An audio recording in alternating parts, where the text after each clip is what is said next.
Hello दोस्तों, स्वागत है आप सभी का हमारे चैनल द टीचर्स जोन पे।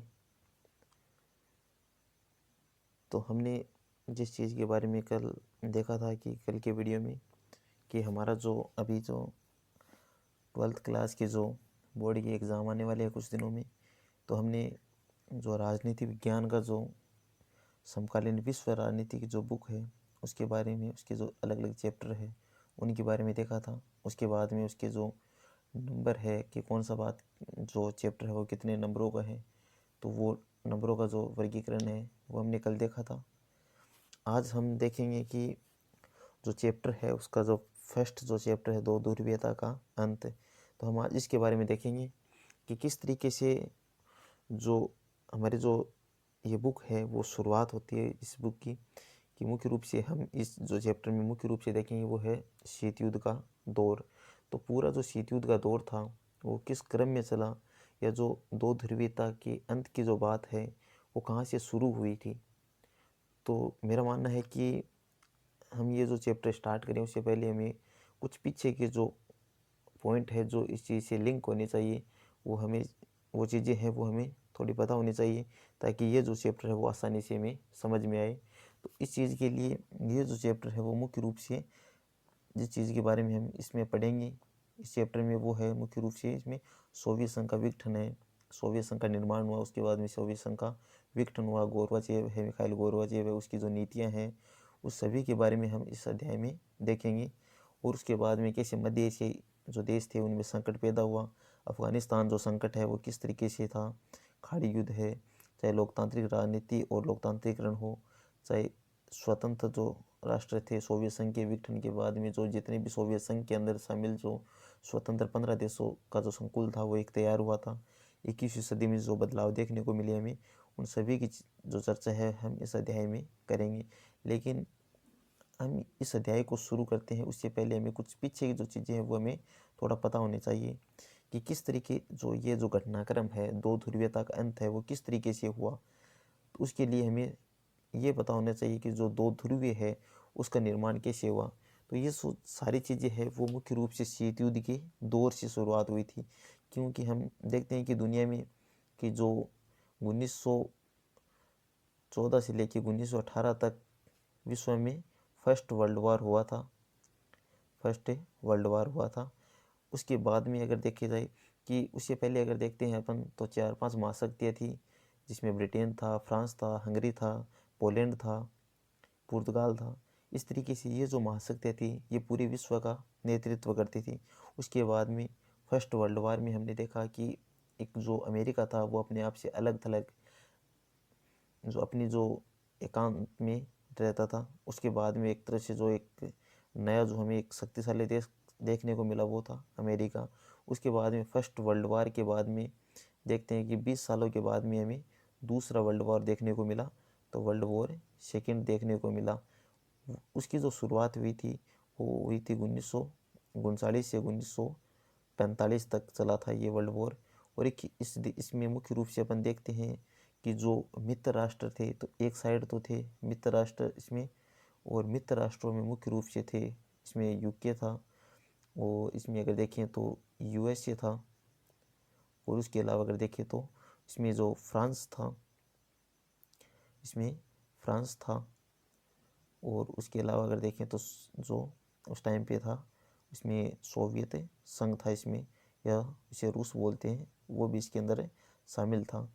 तो इस तरीके से क्या देखा जाए ये जो देश थे वो मित्र राष्ट्र थे, और उसके जो विरोधी जो खेमा था उसे अपन बोलते हैं धुरी राष्ट्र। तो इसके सामने जो विरोधी थे वो है धुरी राष्ट्रों के, और जिसमें अगर देखते हैं जर्मनी था, और जर्मनी के अलावा जापान था, और जापान के अलावा इसमें इटली था। ये जो थे वो थे धुरी राष्ट्र। इस तरीके से जो मित्र राष्ट्र और धुरी राष्ट्रों के मध्य जो युद्ध चला 5 से 6 साल, वो जो युद्ध था वो सेकेंड वर्ल्ड वॉर था। तो विश्व युद्ध क्या होते हैं कि जिसमें 2 से अधिक देश शामिल हो जाएं, या जो युद्ध है वो जो व्यापक हो जाए, या बड़े स्तर पे, या दुनिया के जो बाकी अन्य देश है वो भी इसमें शामिल हो जाएं। जितने भी सहयोगी देश है वो अगर अपने आप को युद्ध में झोंक ले तो वो एक तरह से पूरा विश्व युद्ध का रूप ले लेता है। तो इस तरीके से जो युद्ध था वो शुरू हुआ, दूसरा वर्ल्ड वॉर। और 1945 में, क्योंकि अगर हम देखते हैं कि जापान के दो शहर थे, एक तो हिरोशिमा और नागासाकी, हिरोशिमा और नागासाकी। तो हिरोशिमा और नागासाकी के ऊपर क्या है कि अमेरिका ने 1945 में अगस्त में, जिसमें 6 अगस्त और 9 अगस्त है, तो इसमें देखते हैं कि हिरोशिमा की जो हिरोशिमा है उस पर तो 6 अगस्त 1945 और नागासाकी उस पर 9 अगस्त 1945 को अमेरिका ने जो परमाणु जो हमला है वो कर दिया था उस टाइम पे। उसके बाद में जो सोवियत संघ है और जो अमेरिका है, उन दोनों के अंदर एक दूसरे के प्रति लेकर नाराज़गी पैदा हो गई थी, क्योंकि सोवियत संघ है वो इस चीज़ से नाराज़ था कि अमेरिका ने परमाणु हथियार बना लिए और मुझे पता तक नहीं है, क्योंकि हम इस दूसरे विश्व युद्ध में हैं। वो साथ में मित्र राष्ट्रों के अंदर साथ में एक साथ युद्ध लड़ रहे थे। तो जो अमेरिका है एक तरह से हमारे से छुपाकर और नए जो आधुनिक जो परमाणु हथियार है उनका निर्माण कर लिया। तो इस चीज़ को लेकर, और फिर अगर देखें तो अमेरिका है और इसके अलावा सोवियत संघ, इन दोनों ही जो देश है उन दोनों की जो सामाजिक है, आर्थिक है या राजनीतिक जो व्यवस्था है वो अलग प्रकार की थी। जो अमेरिका था वो एक तरह से पूंजीवादी या उदार लोकतांत्रिक जो विचारधारा था उसको मानने वाला था। उसके सामने अगर देखा जाए सोवियत संघ था, वो अपने आप को समाजवादी या साम्यवादी व्यवस्था, आर्थिक आधार जो समाजवादी जो व्यवस्था है उसको मानने वाले था। और इस तरीके से अगर देखा जाए तो दोनों के अंदर जो विचारधारात्मक जो संघर्ष था वो 1945 से शुरू हो गया था।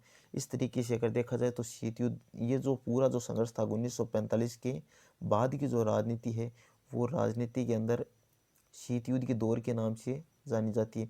ये जो 1945 से लेकर 1991 का जो काल था, 1945 से 1991, ये जो पूरा काल था वो शीत युद्ध के नाम से जाना जाता है, क्योंकि ये शीत युद्ध था। अब शीत युद्ध था तो इसमें कोई एक तरीके से जो देश थे वो मुख्य रूप से ना कोई इसमें कोई बर्फ़ से कोई मतलब नहीं है। शीत युद्ध या सर्दियों में भी नहीं लड़ा जाता था ये युद्ध एक तरह से बिना रक्त रंजित युद्ध था। एक तरीके से हर एक समय शीत युद्ध में मतलब जो युद्ध है उसकी संभावना बनी रहती थी कि ना जाने कब अमेरिका है वो सोवियत संघ है उस पर हमला कर दे। और ये जो युद्ध है उसमें ज़्यादातर ये कोशिश की गई कि जो दुनिया के बाकी जो देश है वो एक तरह से विचारधारात्मक जो अपना जो वर्चस्व है वो फैलाने का प्रयास किया गया था इस युद्ध के माध्यम से। तो हम इन चीज़ों को देखते हैं धीरे धीरे। इस तरीके से शुरुआत हुई 1945 में, तो अलग अलग दो ध्रुवे है या फिर दो गुट बन गए। उसमें एक गुट का जो अगुवा था वो अमेरिका था, तो दूसरे का सोवियत संघ था। इस तरीके से जो दुनिया की जो बाकी देश है, जो छोटे छोटे देश है, वो या तो अमेरिका के पिछलग्गू बन गए या फिर सोवियत संघ के पिछलग्गू बन गए। इस तरीके से दो ध्रुवे तैयार हो गए थे। तो दुनिया थी वो दो ध्रुव में बंट चुकी थी उस टाइम पे। यूरोप था, तो ये जो दो ध्रुव है या फिर जो गुटबाजी की जो शुरुआत हुई थी वो मुख्य रूप से हमें यूरोप से देखने को मिलती है कि यूरोप के जो पश्चिमी यूरोप के जितने भी देश थे वो मुख्य रूप से अपने आप को जो अमेरिका है उसके साथ में मानते थे, और जो पूर्वी यूरोप के जितने भी देश थे वो अपने आप को सोवियत संघ के साथ में जोड़ के देखते थे। तो दोनों की जो एक तरह से यूरोप है या जर्मनी का जो शहर है बर्लिन, वो इस विभाजन का साक्षी बना था। क्योंकि हम देखते हैं कि हमें बर्लिन की दीवार के बारे में भी पढ़ना होगा। इस पाठ में हम पढ़ेंगे कि बर्लिन की दीवार है वो किस तरीके से पूर्वी जर्मनी और जो पश्चिमी जर्मनी है उनको एक दूसरे से अलग किया, पूर्वी जर्मनी।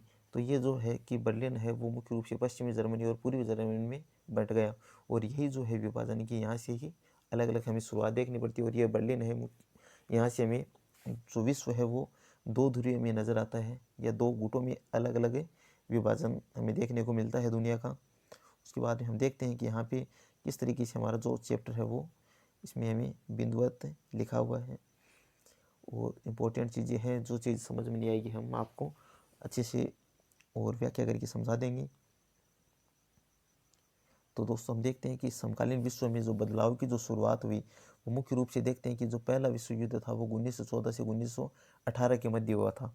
उसके बाद में अगर आगे देखें तो दूसरा जो विश्व युद्ध था या सेकेंड वर्ल्ड वॉर था वो 1939 से 1945 के मध्य हुआ था।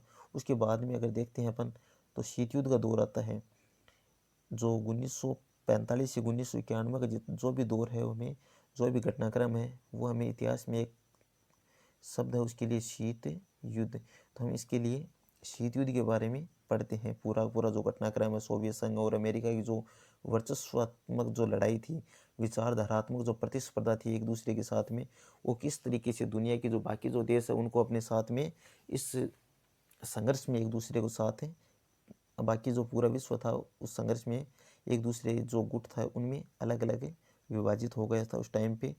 उसके बाद में देखते हैं कि शीत युद्ध क्या है। तो हमारा जो पहला जो सवाल रहेगा या जो पहला जो हमारे माइंड में आएगा कि शीत युद्ध क्या होता है, तो शीत युद्ध के बारे में देखते हैं अपन कि जो शीत युद्ध का वास्तविक युद्ध नहीं, शीत युद्ध का मतलब होता है कि वास्तविक युद्ध नहीं, मतलब युद्ध है उसकी संभावना रहती है, ना कि युद्ध लड़ा जाता है। पहले के जो युद्ध थे वो राजा महाराजा थे, वो एक दूसरे के सामने आमने सामने का युद्ध लड़ते थे। जो सेनाएं होती थी वो प्रत्यक्ष होती थी, हमें दिखती थी कि सामने जो फला राजा की सेना है उसके सामने उस राजा की सेना है, या जो भी राजा होते थे, दो राजा थे उनकी अलग अलग सेना होती थी और हमें उन सेना को प्रत्यक्ष रूप से देख सकते थे। लेकिन ये जो युद्ध थे, शीत युद्ध था, इसमें क्या है कि संभावना बनी रहती थी कि ना जाने कौन सा जो गुट है या फिर कौन सा जो ध्रुव है वो एक दूसरे पे युद्ध की शुरुआत कर दे। इस तरीके से दोनों ही थे वो एक तरह से युद्ध की स्थिति में रहते थे हमेशा। इसमें शीत युद्ध में कोई वास्तविक युद्ध नहीं था एक तो, बल्कि इनमें केवल युद्ध की संभावनाएं बनी रहती थी। इसमें तनाव की स्थिति रहती थी। जो बाकी के जितने भी समूह में देश थे उनको एक दूसरे के प्रति लेके ये शंकाएं रहती थी, एक दूसरे पे विश्वास नहीं था इस टाइम पे कि ना जाने कौन सा देश है उस पर या जो पड़ोसी देश है वो उस पर हमला ना कर दे। और जो भय का वातावरण रहता था, हर साइड में युद्ध का भय रहता था, हमले की आशंका रहती थी। परंतु वास्तव में कोई रक्त रंजित युद्ध नहीं होता था। इसमें ना कोई रक्त रंजित युद्ध है, क्योंकि युद्ध होता है तो इसमें खून खराबा भी, खून भी बहता है। जो पहले जो युद्ध होते थे प्रत्यक्ष जो राजा महाराजा के समय और जो देश लड़ते थे उस टाइम पे क्या होता था कि जो युद्ध है दोनों ही साइड में जो सेना होती थी उनको प्रत्यक्ष रूप से जो जन हानि होती थी उस टाइम पे। लेकिन ये जो शीत युद्ध का जो पूरा था उसमें रक्त रंजित युद्ध नहीं था। और द्वितीय विश्व युद्ध की समाप्ति के बाद सोवियत संघ के विघटन तक, जो सोवियत संघ का जो विघटन है वो 1991 को हुआ था, वहाँ तक अमेरिका और सोवियत संघ के बीच जो तनावपूर्ण स्थिति थी उसे ही शीत युद्ध की संज्ञा दी जाती है। तो इसमें अगर देखा सामान्य अगर शब्दों में देखा जाए तो शीत युद्ध था अमेरिका और सोवियत संघ के बीच में जो तनावपूर्ण जो स्थिति थी, एक दूसरे के प्रति युद्ध की आशंका थी और युद्ध का जो भय था, उसे एक हम जो बोलते हैं तो उसे ही शीत युद्ध बोलते हैं। इसमें जो युद्ध की जो तासीर थी वो ठंडी थी। उसके बाद में अगर देखें तो दो ध्रुवीय विश्व है, तो हम इसके बारे में देखेंगे दो ध्रुवीय विश्व किस तरीके से जो विश्व था वो अलग अलग ध्रुवीय में बढ़ चुका था। कुछ देश थे वो अमेरिका के पक्ष में थे तो कुछ देश थे वो सोवियत संघ के पक्ष में थे। विश्व स्तर पर दूसरे विश्व युद्ध के बाद अमेरिका और सोवियत संघ दोनों महाशक्तियों ने विश्व के अलग अलग हिस्सों पर अपना प्रभुत्व बढ़ाना शुरू कर दिया। यहीं से दो ध्रुवीयता की शुरुआत हुई, क्योंकि अपन देखते हैं कि जैसे सेकेंड वर्ल्ड वॉर है 1945 में जैसे समाप्त हुआ, उसके बाद में जो अमेरिका है वो अपनी जो शक्ति है, अपनी जो विचारधारा है उसका दुनिया में प्रचार प्रसार करने, और जो सोवियत संघ था वो अपनी जो व्यवस्था था, साम्यवादी व्यवस्था था, उसका जो दुनिया में प्रचार प्रसार करने की जो दोनों देशों की होड़ थी या दोनों ही देशों की महाशक्तियाँ बनने की जो आकांक्षाएँ थी, महत्वाकांक्षाएँ थी, वो जैसे जैसे मतलब चाहते थे कि ज़्यादा से ज़्यादा देश थे वो उनकी विचारधारा को फॉलो करें। इस तरीके से जो दोनों ही महाशक्तियों ने अलग अलग हिस्सों पर विश्व में अपना प्रभाव बढ़ाना शुरू कर दिया था और यहीं से दो ध्रुवीयता की शुरुआत हुई। उसके बाद में देखते हैं कि एक जो ध्रुवीय था वो सोवियत संघ था। रूस में 1917 में हुई क्रांति, क्योंकि अपन देखते हैं कि 1917 जो एक राजनीति के अंदर हमारे विचारक के बारे में पढ़ते हैं कि कार्ल मार्क्स के बारे में पढ़ते हैं, जिन्होंने जो उदारवाद या पूंजीवाद का प्रत्युत्तर में एक नई प्रकार की व्यवस्था या विचार दिए लोगों को, जिसे हम मुख्य रूप से बोलते हैं कि समाजवादी विचार थे। मुख्य रूप से जो समाज में जो मजदूर थे कि उन वर्गों को एक तरह से जो पूंजीवाद था अमेरिका के में, जो भी जितने भी जो यूरोपीय जो देश थे उन वहाँ पे औद्योगिकरण की वजह से जो उद्योगपति या पूंजीपति थे वो जो मजदूर थे उन पे या उनका जो शोषण करते थे, उनके लिए मजदूरों के जो हित थे उनका पक्ष रखने के लिए जो एक साम्यवादी व्यवस्था या जो साम्यवादी जो विचार थे वो कार्ल मार्क्स के द्वारा दिए गए थे। और उनके बाद में एक तरह से उनके ही विचारों को जो दुनिया में जो एक तरह से साक्षात रूप से अगर लागू किया, तो जो कार्ल मार्क्स के जो विचार थे वो जो सबसे पहले जिस देश में एक तरह से या पूरे विश्व में कहीं भी अगर वास्तविक रूप से अगर धरातल पे उतरे थे वो उतरे थे सोवियत संघ या फिर रूस में। क्योंकि रूस में अगर देखते हैं कि वहाँ पे एक व्यक्ति बने पड़ते हैं जो बाद में जाके आगे जाके जो सोवियत संघ था उसका राष्ट्रपति भी बना था। उसके बारे में कि एक व्यक्ति था व्लादिमीर लेनिन।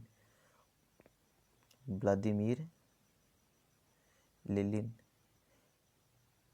ये जो व्यक्ति था ये रूस ने 1917 में जो मजदूर वर्ग था उनको साथ में लेके, कुछ जो किसान वर्ग थे उनको साथ में लेके रूस में जो राजा था या जिसे हम जार बोलते हैं उसके खिलाफ क्रांति कर दी थी।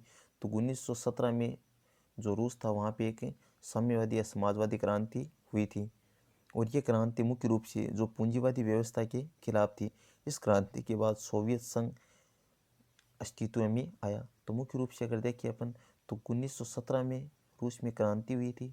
तो 1917 में तो रूस में क्रांति हुई थी, लेकिन अगर देखा जाए तो सोवियत संघ बना वो बाद में आगे जाके 1922 में बना। तो अगर पूछा जाए कि सोवियत संघ कब अस्तित्व में आया तो वो रूसी क्रांति या जो समाजवादी जो क्रांति थी उसके बाद अस्तित्व में आया। अगर देखा जाए तो अगर 1922 में अस्तित्व में आया और जो पहला जो उसका जो राष्ट्रपति बना था वो था व्लादिमीर लेनिन और उसने ही उस 1800 जो 1917 की जो क्रांति थी उसमें नेतृत्व किया था। और उसके बाद में लेकिन ये इसका दुर्भाग्य है कि ये ज़्यादा लंबे समय तक जीवित नहीं रह सका या सोवियत संघ को और ज़्यादा मजबूत नहीं कर सका। इसने सिर्फ 1922 में इसकी स्थापना की। सोवियत संघ 15 अलग अलग राष्ट्रों को मिलाकर सोवियत संघ का निर्माण किया और उसके बाद में इसका जो उत्तराधिकारी आया था वो स्टालिन आया था। उसने सोवियत संघ को और ज़्यादा क्या किया, मजबूत भी किया उस टाइम पे। और इसमें अगर आगे देखते हैं अपन कि सोवियत संघ ये समतावादी समाज के तहत केंद्रीकृत योजना और राज्य के नियंत्रण पर आधारित साम्यवादी दल द्वारा निर्देशित था। इसमें जो व्यवस्था थी केंद्रीकृत योजना, दो चीज़ें होती है, एक तो आता है विकेंद्रीकृत और एक होता है केंद्रीकरण। जो केंद्रीकरण होता है उसमें ज़्यादा से ज़्यादा जो शक्तियाँ हैं उनको जो लोकतांत्रिक तरीके से जनता तक पहुंचाने की कोशिश की जाती है। वो जो शक्तियाँ हैं वो बंटी हुई होती है। लेकिन जो केंद्रीकृत जो व्यवस्था होती है उसमें जो शक्तियाँ होती है वो किसी एक व्यक्ति या किसी एक संगठन के पास में केंद्रित होती है। वहाँ पे जो डिसीजन लिया जाता है वो किसी एक व्यक्ति के द्वारा किसी एक दल के द्वारा लिया जाता है। तो सोवियत संघ में समतावादी समाज के तहत जो केंद्रीकृत योजना तैयार की गई राज्य के नियंत्रण पर आधारित जो साम्यवादी दल द्वारा निर्देशित थी। तो इसमें जो मुख्य रूप से जो ज़्यादा जिस पार्टी की भूमिका थी, क्योंकि जितने भी जो साम्यवादी देश होते हैं उनमें जो एक ही पार्टी होती है और उस पार्टी को कहते हैं साम्यवादी पार्टी। तो ये जो पार्टी होती है वो मुख्य रूप से साम्यवादी पार्टी होती है। जितने भी जो साम्यवादी देश है उनमें एक प्रकार की पार्टी ही काम करती है, जैसे क्यूबा है, जैसे चाइना है। ये जो देश है वो साम्यवादी देश है। तो वहाँ पे एक ही पार्टी कम्युनिस्ट पार्टी। उसके बाद में आगे देखते हैं अपन कि किस तरीके से सोवियत और इसे ही सोवियत प्रणाली कहा जाता है। तो सोवियत प्रणाली जो समाज जो साम्यवादी व्यवस्था कायम हुई थी, जहाँ पे मुख्य रूप से जो 1922 में जो सोवियत संघ का निर्माण हुआ था वहाँ पे जो एक तरह से केंद्रीकृत जो योजनाबद्ध या फिर राज्य नियंत्रित जो व्यवस्था लागू की गई थी उसे ही सोवियत प्रणाली कहा जाता है। सोवियत जो संघ था उसमें जो व्यवस्था कायम थी उसे ही सोवियत प्रणाली कहा जाता है। उसके बाद में अगर देखिए कि जो सोवियत संघ था वो मुख्य रूप से 15 गणराज्यों को मिलाकर बना था। तो सोवियत संघ है वो मुख्य रूप से रूस है वो एक उसका देश था और बाकी अन्य देश भी थे। इस तरीके से जो कुल 15 देश मिलकर एक संघ का निर्माण किया जिसे सोवियत संघ बोलते हैं। और ये जो संघ है वो मुख्य रूप से जिसमें बनाया वो था लेनिन। और ये जो संघ बना था वो 1922 में बना था। सोवियत जो क्रांति हुई उसके बाद में बना था। उसमें अगर शामिल देश अगर देखा जाए कि कौन से देश इसमें शामिल थे, तो रूस था उसमें, यूक्रेन था, जॉर्जिया था, बेलारूस था, उज़्बेकिस्तान थे, आर्मेनिया था, अजरबैजान था, कजाकिस्तान था, इसमें किर्गिस्तान था, मालडोवा था, इसमें तुर्कमेनिस्तान था, तजाकिस्तान था, और लातविया था, लिथुआनिया था, एस्टोनिया। तो लातविया, लिथुआनिया और एस्टोनिया, इन तीनों को बाल्टिक देश के नाम से जाना जाता है, क्योंकि ये बाल्टिक सागर के पास में किनारे पे जो सागर है उसकी जो सीमावर्ती क्षेत्र जो देश है, तो इन तीनों देशों को मुख्य रूप से अगर बोला जाता है तो ये बाल्टिक देश के नाम से जाने जाते हैं तीनों।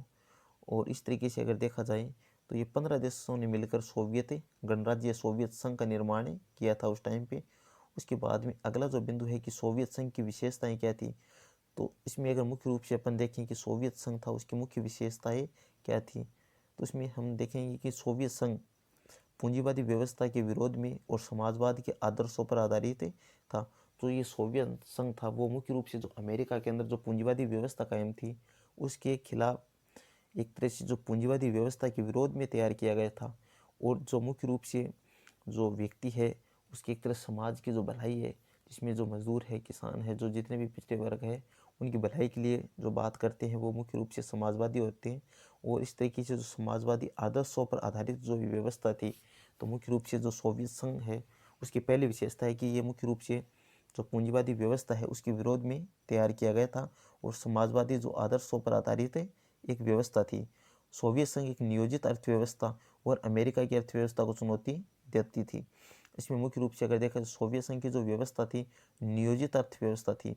तो आगे अपन जो स्वतंत्र भारत की राजनीति है उसका भी एक चैप्टर नियोजित विकास की राजनीति। तो नियोजित अर्थव्यवस्था का मतलब होता है कि नियोजित यानी योजनाबद्ध, और योजनाबद्ध मतलब जो व्यवस्था थी अर्थव्यवस्था थी वो मुख्य रूप से योजनाबद्ध थी। उसमें फिक्स जो प्लान बनते थे 5 ईयर प्लान थे, इसे प्लान इकोनॉमी भी कहा जाता है।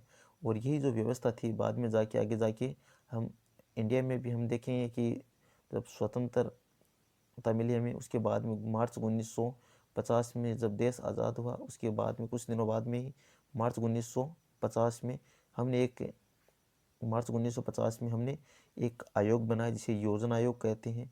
और वो भी हमारी जो अर्थव्यवस्था थी जो मिश्रित अर्थव्यवस्था थी वो भी मुख्य रूप से नियोजित अर्थव्यवस्था थी। हमने भी जो 5 ईयर प्लान बनाए और उसके बाद में हमारी जो अर्थव्यवस्था है उसको नियोजित या फिर योजनाबद्ध किया। और आगे अगर देखते हैं कि सोवियत संघ उन्नत संचार प्रणाली थी, वहाँ पे सोवियत संघ में विशाल ऊर्जा संसाधन थे, सोवियत संघ में उन्नत घरेलू उपभोक्ता उद्योग था, सोवियत संघ में आवागमन की अच्छी सुविधा यातायात के साधन उपलब्ध थे, और जो कम्युनिस्ट पार्टी का दबदबा था हर चीज़ पे, जो कम्युनिस्ट पार्टी थी उसका वर्चस्व था, उसका दबदबा था, हर चीज़ में राज्य का स्वामित्व था, जो प्रत्येक जो चीज़ें थी वो सार्वजनिक थी, ज़्यादा से ज़्यादा जो चीज़ें थी, और जो पार्टी थी उसका जो प्रभुत्व था प्रत्येक जो जितने भी विभाग है उनमें सभी में साम्यवादी पार्टी या कम्युनिस्ट पार्टी का बहुत ज़्यादा वर्चस्व था। जितने भी अधिकारी होते थे वो कम्युनिस्ट पार्टी से होते थे। वहाँ पे रोजगार है, स्वास्थ्य सुविधा जैसे मूलभूत सुविधा राज्य सुनिश्चित करता था। तो प्रत्येक जो चीज़ें होती हैं वो राज्य की जिम्मेदारी थी कि वो राज्य उपलब्ध करवाए। इस तरीके से अगर देखा जाए तो ये है सोवियत संघ की मुख्य विशेषता है कि किस तरीके से पूंजीवाद के विरोध में खड़ी की गई एक व्यवस्था थी, जिसमें अगर देखा जाए तो नियोजित अर्थव्यवस्था पे बल देते थे। ये सोवियत संघ था उसमें उन्नत संचार प्रणाली थी, जो कम्युनिकेशन सिस्टम था वो बहुत ज़्यादा अच्छा था उस टाइम पे। और वहाँ पे रूस में अगर देखें तो जो ऊर्जा के जो भंडार है जिसमें कोयला है, पेट्रोल है, ये बहुत अच्छी और बहुत पर्याप्त मात्रा में उपलब्ध है वहाँ पे। सोवियत संघ में अगर जो घरेलू उपभोक्ता उद्योग देखें तो जितनी भी जो ज़रूरत की जो सामान होती थी वो सारे के सारे रूस के अंदर है या सोवियत संघ के जो है उसमें ही तैयार कर लिए जाते थे। बाहर से बहुत कम वस्तुएं थे वो आयात की जाती थी, ज़्यादा है वो निर्यात पे बल दिया जाता था, क्योंकि जो छोटी से छोटी पिन से लेकर कार तक वो लोग अपने ही देश में सोवियत संघ में ही निर्माण कर लेते थे। इस तरीके से जो उपभोक्ता जो उद्योग था वो बहुत ज़्यादा उन्नत था उस टाइम पे। उसके बाद में ये सारी चीज़ें वो सोवियत संघ की विशेषता के बारे में हमने देख लिया। आगे देखते हैं कि किस तरीके से जो सोवियत प्रणाली में कुछ कमियां थी, वो किस इस प्रकार थी कि सोवियत प्रणाली पर नौकरशाही का शिकंजा कसता चला गया, कि सोवियत संघ में हर चीज़ें थी, जो पूरा जो सोवियत जो सिस्टम था उसमें क्या है कि जो कम्युनिस्ट पार्टी थी वो हर एक चीज़ पे ज़्यादा हावी थी। उसकी जितने भी जो कर्मचारी थे वो प्रत्येक जो जितने भी विभाग होते थे उसमें अधिकारी होते थे। इस तरीके से अगर देखा जाए तो जो कम्युनिस्ट पार्टी थी उसका जो शिकंजा है वो पूरी तरीके से एक तरह से सोवियत संघ में फैल गया था। और उसके बाद में देखा जाए कि लोकतंत्र और अभिव्यक्ति की आज़ादी का ना होना, कि लोगों को लोकतांत्रिक तरीके से जो प्रणाली थी उसमें नहीं तो सरकार को चुनने की आज़ादी थी, नहीं सरकार को बोलने की आज़ादी थी, सरकार की नहीं तो सरकार के खिलाफ कोई बोल सकता था, नहीं वोट डालने के मताधिकार का अधिकार था वहाँ पे। इस तरीके से लोकतंत्र और अभिव्यक्ति की आज़ादी का ना होना, असहमति अक्सर चुटकुलों और कार्टूनों के माध्यम से व्यक्त की जाती थी, क्योंकि सरकार की कोई भी प्रत्यक्ष आलोचना नहीं कर सकता था। इसलिए वो लोग अगर सरकार का अगर कुछ विरोध करना हो तो चुटकुलों या कार्टूनों के माध्यम से करते थे। कम्युनिस्ट पार्टी का सभी संस्थानों पर गहरा अंकुश हो, क्योंकि जो कम्युनिस्ट पार्टी थी वो प्रत्येक जितनी भी संस्थाएं थी वहाँ पे प्रत्येक संस्थाओं पे जो कम्युनिस्ट पार्टी थी वो हावी थी। इस तरीके से जनता के प्रति कोई जवाबदेह नहीं होता, क्योंकि जो भी पार्टी थी या जो भी सरकार थी वो साम्यवादी सरकार थी, और साम्यवादी सरकार में जितने भी थे वो साम्यवादी पार्टी के सदस्य होते थे, और साम्यवादी जो पार्टी थी वो जनता के प्रति कोई भी जवाबदेह या उत्तरदायी नहीं थी उस टाइम पे। इस तरीके जो सोवियत प्रणाली है उसकी कुछ कमियाँ थी। उसमें 15 गणराज्यों की संस्कृतियाँ, अन्य मामलों को अनदेखा करना, रूस का हर मामलों में प्रभुत्व होना, तो ये बाकी के जो देश थे उनको ये चीज़ें पसंद नहीं थी। उनकी जो जनता थी वो इस चीज़ से नाराज़ थी कि रूस का हर मामलों में वर्चस्व या प्रभुत्व है, अन्य जो संस्कृति है उनकी अनदेखी की जाती है, क्योंकि जो अलग अलग 15 देश थे उनमें भाई सभी की जो संस्कृति है उनको समान आदर और सम्मान नहीं मिलता था वहाँ पे। और हथियारों की होड़ में अर्थव्यवस्था पर ध्यान न देना और अत्यधिक खर्च हथियारों पर करना, क्योंकि जो सोवियत संघ है उन्होंने जो सोवियत संघ जिन्हें अमेरिका के तो ज़्यादा जो हथियार अर्थव्यवस्था का जो ज़्यादा धन था वो हथियारों पे खर्च किया गया। इस तरीके से जो लोग थे उस चीज़ से नाराज़ थे। सोवियत संघ प्रौद्योगिकी और बुनियादी ढांचों के मामले में पश्चिमी देशों की तुलना में पीछे रह गया। तो जो देश थे जो वेस्टर्न वर्ल्ड था वो सोवियत संघ से बहुत ज़्यादा आगे निकल चुका था। तो ये जो चीज़ें थी वो भी जो सोवियत संघ के जितने भी लोग थे उनको मानसिक रूप से इस चीज़ का धक्का लगा, और सोवियत संघ का अपने नागरिकों की राजनीतिक और आर्थिक आकांक्षाओं को पूरा नहीं कर पाना, क्योंकि जो जितने भी नागरिक थे उनको नागरिक अधिकार उपलब्ध नहीं थे वहाँ पे। राजनीतिक और आर्थिक जो आकांक्षाएं थी सोवियत संघ के लोगों की वो पूरी नहीं हो सकी आगे जाके।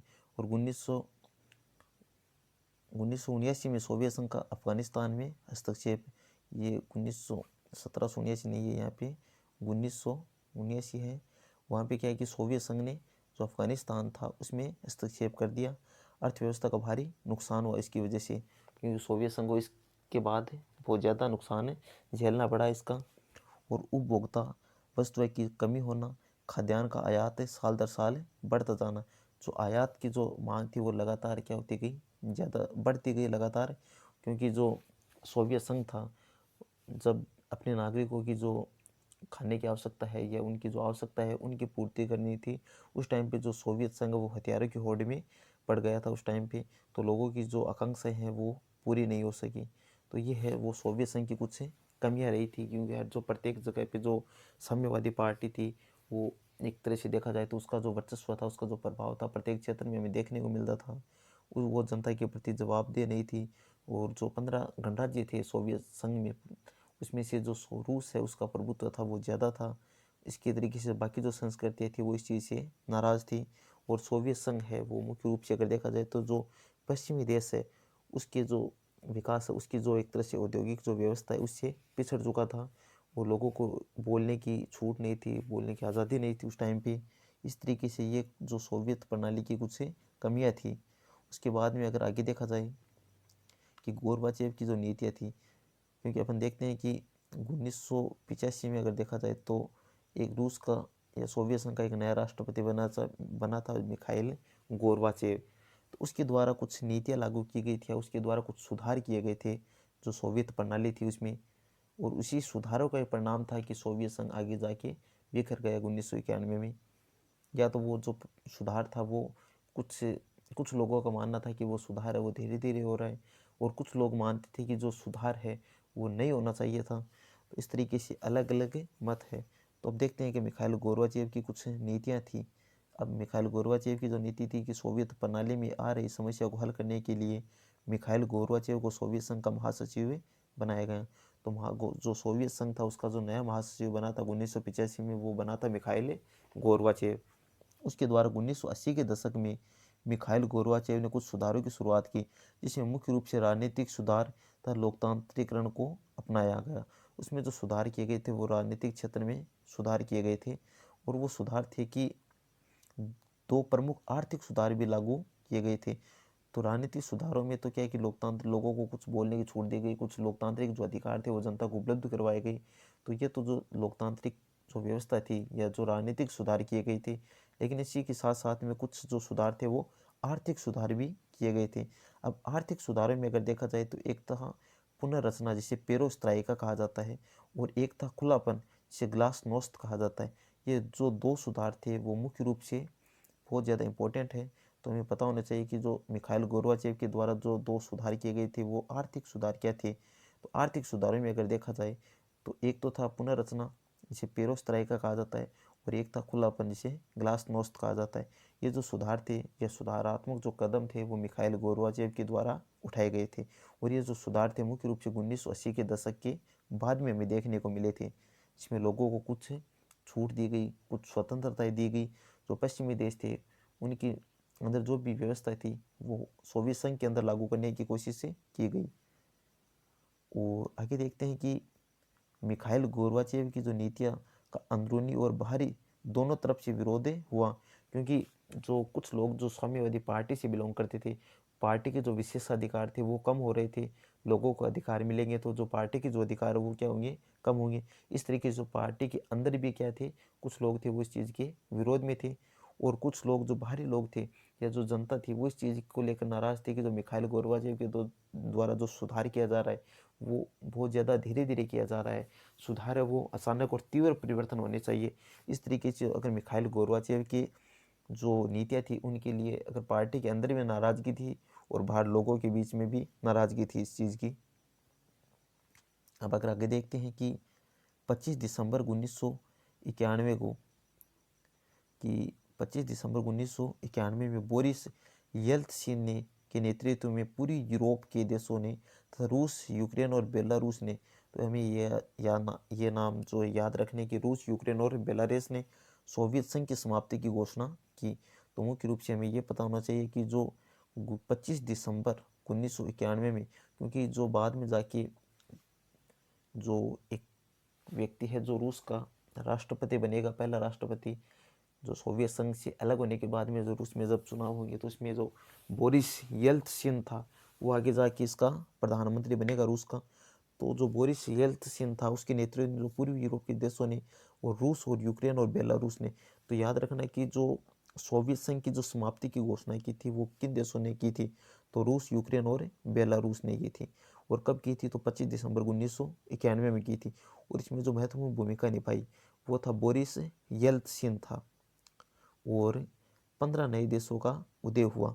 उसके बाद में जो सोवियत संघ था वो 15 देशों से मिलकर 1922 में बना था, और उसी विकास क्रम में 1991 में आकर वो जो देश है वो अलग अलग 15 देशों में वापस स्वतंत्र हो गए। इस तरीके से 15 नए देशों का उदय हुआ, और उन देशों ने CIS का निर्माण किया। CIS का मतलब होता है कि स्वतंत्र राज्यों का राष्ट्रकुल, या जो कॉमनवेल्थ ऑफ इंडिपेंडेंस स्टेट का निर्माण किया। तो इसमें कितने देश शामिल थे, तो 15 देश शामिल थे जो पहले सोवियत संघ का हिस्सा हुआ करते थे। और इस तरीके से सोवियत संघ के विघटन के कारण क्या रहे, इस पर अपन देखें कि सोवियत संघ का जो विघटन हुआ वो किन कारणों से हुआ। उनमें अगर देखते हैं कि सोवियत संघ की जो राजनीतिक, आर्थिक संस्थाएं अंदरूनी कमजोरियों के कारण लोगों की आकांक्षाओं को पूरा न कर पाना, और जनता का राज व्यवस्था को शक की नज़र से देखना, तो ये भी जो सोवियत संघ था उसका विघटन का एक कारण साबित हुआ।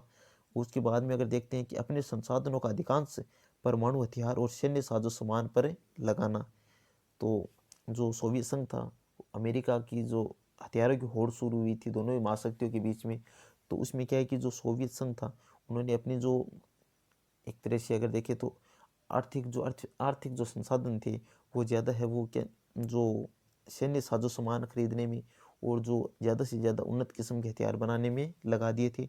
इस तरीके से अगर देखा जाए तो जो सोवियत संघ है उसको इसका आर्थिक नुकसान हुआ और अपने संसाधन पूरी यूरोप के अपने पिछलग्गू देशों के विकास पर खर्च करना।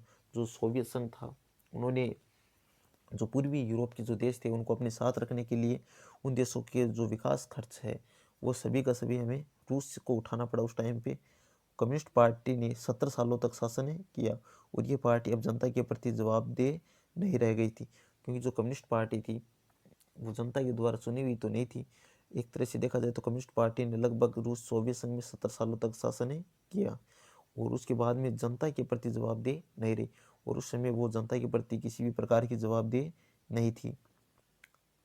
सोवियत संघ में गतिरुद्ध प्रशासन, भारी भ्रष्टाचार, शासन में ज़्यादा खुलापन लाने के प्रति अनिच्छा थी कि सोवियत संघ थी उसकी जो प्रशासन था उसके अंदर लगातार भारी भ्रष्टाचार बढ़ गया था और उसमें जो खुलापन लाने की जो अनिच्छा थी या लोकतांत्रिक जो व्यवस्था कायम करने की उसको जो राजनीतिक जो अगर देखा जाए तो जो आकांक्षाएं थी वो जो लोगों की आकांक्षाएं थी वो ज़्यादा तीव्र होने लगी थी उस टाइम पे और जो पार्टी थी वो अपने जो विशेष अधिकार है वो कम नहीं हो जाए इस चीज़ को लेकर चिंतित थी और पार्टियों के अधिकारियों को आम नागरिकों से ज़्यादा विशेष अधिकार दिए गए थे जिसमें आम जनता नाराज थी। गोरबाचेव ने सुधारों की नीतियों को ठीक तरह से लागू न कर पाना राष्ट्रीयता और संप्रभुता के भाव पर उभार विघटन का तात्कालिक कारण था। इस तरीके से अगर देखा जाए तो जो सोवियत संघ था उसमें जो विघटन है उसके मुख्य रूप से ये सोवियत प्रणाली है उसके विघटन के ये कुछ निम्न कारण थे। तो इसमें आज के लिए बस इतना ही कि बाकी का जो है वो अपन कल देखेंगे। आगे का जो शॉक थेरेपी थी वह किस तरीके से शॉक थेरेपी के परिणाम क्या हुए, संघर्ष और तनाव के क्षेत्र क्या थे और भारत के साथ जो स्थितियाँ थी वो किस तरीके से मध्य एशिया या तो जो बहुध्रुवीय विश्व है वो किस तरीके से बना आगे जाके, इस तरीके से जो सारी चीज़ें हैं वो क्रमवार हम अध्ययन करेंगे। और इस पार्ट में हमने मुख्य रूप से देखा कि किस तरीके से जो सोवियत प्रणाली है किस तरीके से जो दो ध्रुवीय था उसका अंत है वो हम बाद में देखेंगे, लेकिन हमने देख लिया कि दो ध्रुवीय उसका प्रारंभ किस तरीके से हुआ, सोवियत प्रणाली क्या थी, सोवियत जो मिखाइल गोर्बाचेव के द्वारा जो सुधार किए गए थे वो क्या थे, शीत युद्ध क्या था, इन सारी चीज़ों के जो जिक्र है किस तरीके से जो साम्यवादी पार्टी थी वो प्रत्येक चीज़ में हावी थी या जो हथियारों की होड़ है वो किस तरीके से शुरू हुई थी, ये सारी चीज़ें हैं वो हमने इस चीज़ में जानने की कोशिश की इस वीडियो में। सोवियत प्रणाली में क्या कमी रही कि जिसकी वजह से सोवियत संघ का विघटन हुआ और जो सोवियत संघ की जो विशेषताएं थी वो किस तरीके से थी और जो 15 देशों से मिलकर जो सोवियत संघ का जो निर्माण किया गया था वो किस तरीके से निर्माण हुआ सोवियत संघ का, इन सभी का हमने इस चीज़ वीडियो में जानने की कोशिश की। तो हमारा प्रयास रहेगा कि ज़्यादा अच्छी तरीके से हम इन चीज़ों के बारे में देखें, क्योंकि हमारा जो ये जो पार्ट है ये जो दो ध्रुवीयता का अंत है इसमें जो एक क्वेश्चन आएगा वो बड़ा क्वेश्चन आएगा और वो क्वेश्चन आएगा आने की जो संभावना है कुछ इस प्रकार से है कि हमें सोवियत संघ के जो विघटन है उसके परिणाम भी पूछ सकते हैं, उसके कारण क्या है ये भी पूछ सकते हैं, सोवियत प्रणाली है वो कमज़ोर क्यों हुई इस चीज़ के बारे में भी पूछ सकते हैं, या मिखाइल गोर्बाचेव की जो नीति है उनके बारे में भी क्वेश्चन बन सकता है। और अगर देखा जाए तो शॉक थेरेपी है, शॉक थेरेपी क्या थी, शॉक थेरेपी के परिणाम क्या थे, शॉक थेरेपी की विशेषताएं क्या थी, इन चीज़ों के बारे में और जो संघर्ष और तनाव की जो स्थितियाँ थी उनसे भी क्वेश्चन बन सकता है। क्योंकि इस चैप्टर में से अगर देखा जाए तो एक क्वेश्चन है वो 4 नंबर का आएगा, तो 4 नंबर में यही जो क्वेश्चन है वो बन सकते हैं और बाकी ये जो छोटे छोटे क्वेश्चन है 2 क्वेश्चन छोटे आएंगे इसमें एक नंबर की वस्तुनिष्ठ आएगा और एक लघुरात्मक क्वेश्चन आएगा।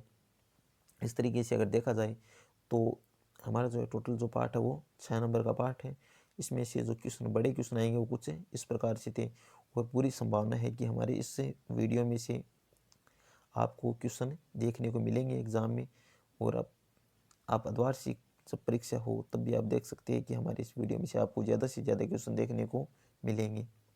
तो आज के लिए बस इतना ही और इसका जो अगला जो चैप्टर है मतलब जो बचा हुआ जो चैप्टर है वो हम कल देखने की कोशिश करेंगे, क्योंकि एक साथ में वीडियो थोड़ा लंबा हो जाएगा।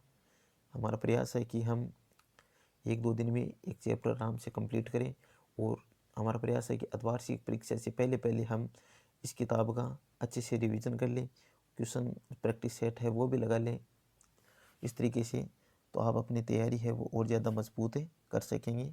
आज के लिए बस इतना ही, धन्यवाद।